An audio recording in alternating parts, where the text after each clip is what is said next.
for watching the startup video on the Fujifilm S2950. This video is going to show you how to get this camera started for the very first time. First things first is to insert the batteries into the camera.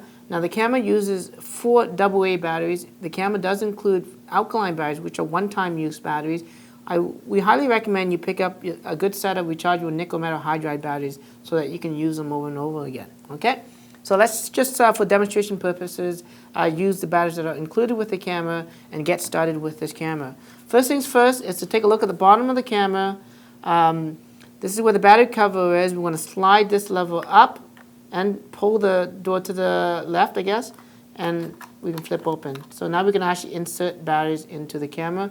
If we do follow the diagrams that are indicated here, we can properly insert the AA batteries. So plus goes there. Minus goes here, minus there, and plus goes there. We're going to close that. Actually, before we close that, we're going to insert the memory card into the camera as well, okay? So let's do that. Now the camera uses, of course, an SD card. It also supports SDHC cards or high capacity cards. We highly recommend, if you're planning to record HD videos, to use a class 4 card or higher in order to for the camera to properly write to the card itself. The card only goes one way. So if you insert it and it doesn't go in, it's not the right way. So don't try to jam it in, okay? So the way to do this is to insert the contacts facing the back of the camera, and it goes in like that. There should be no resistance. If I push all the way down, it clips into place, and it's completely in. If I push down again, it ejects the card. Okay?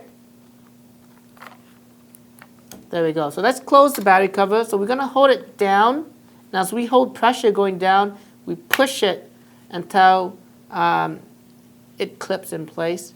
The camera's ready to go for the very first time. A little dirty screen.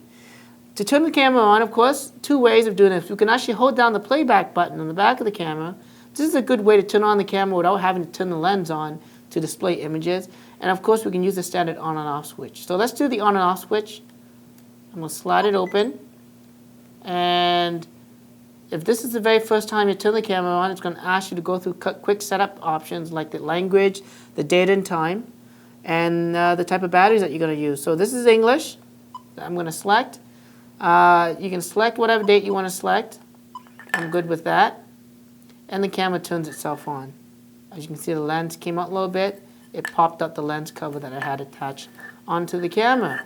Now the camera does have a mode dial. You can switch between the different modes, you know, from scene recognition auto, which is a standard default setting, automatic, program automatic, shutter, aperture, and full manual controls to adjust things like shutter speed and aperture. There's also a custom setting, and of course a movie mode to record video in HD. Panoramic feature. I'm just going to bring it back down to SR Auto. So as I change that, you notice the screen also shows me the different modes I'm switching to. So SR Auto. Now to take pictures for the very first time, simply there's a shutter button on the top of the camera. I'm just going to push and it takes that picture for me. Again, I'm just going to show you on the screen.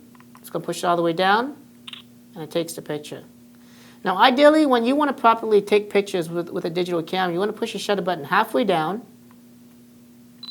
so it pre-focuses.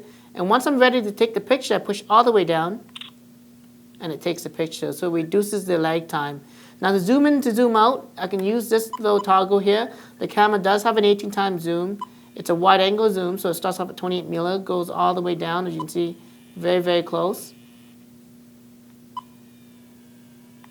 And the indicator tells me how much zoom I'm coming in on.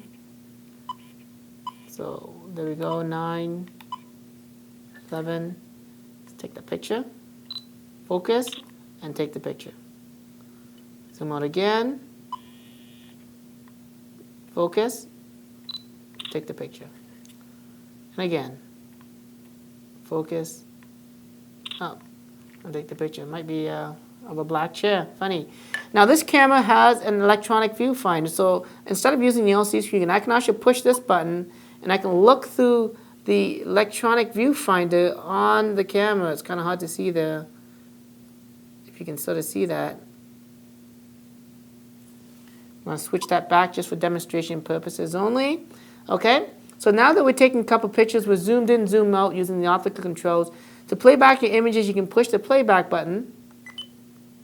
And now we can go through the images that we just taken by using the directional pad. By pushing right.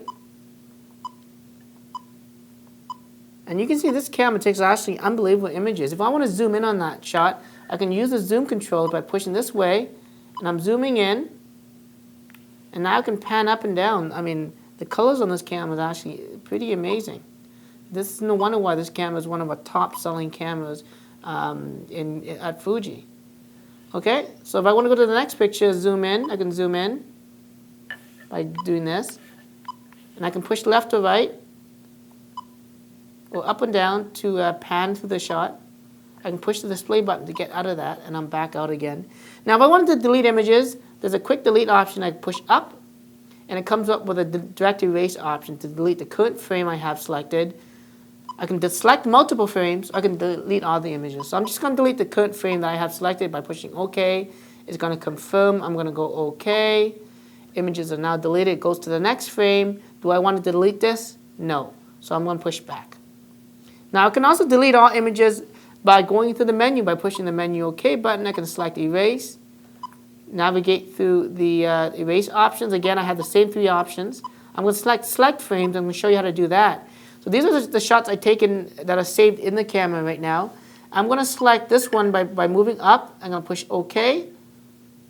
And now there's a check mark on it. I'm going to select this one. And actually, I like that one. I don't like the chair. I'm going to select that, push OK. Now I have two selected. I'm going to push Display. And it says, do you want to delete the images? I have two selected. I'm going to push up. And I'm going to confirm that, and now those two images are erased. And it goes just to my last image. Again, I'm just going to zoom in on this because it's unbelievable how good this camera is. And I mean, I zoomed in, took a shot, and it took excellent color rendition. Very nice. Cool. So that's just a quick look at how to get this camera up and running for the very first time. Please check out the owner's manual for more instructions on how to fully utilize this camera.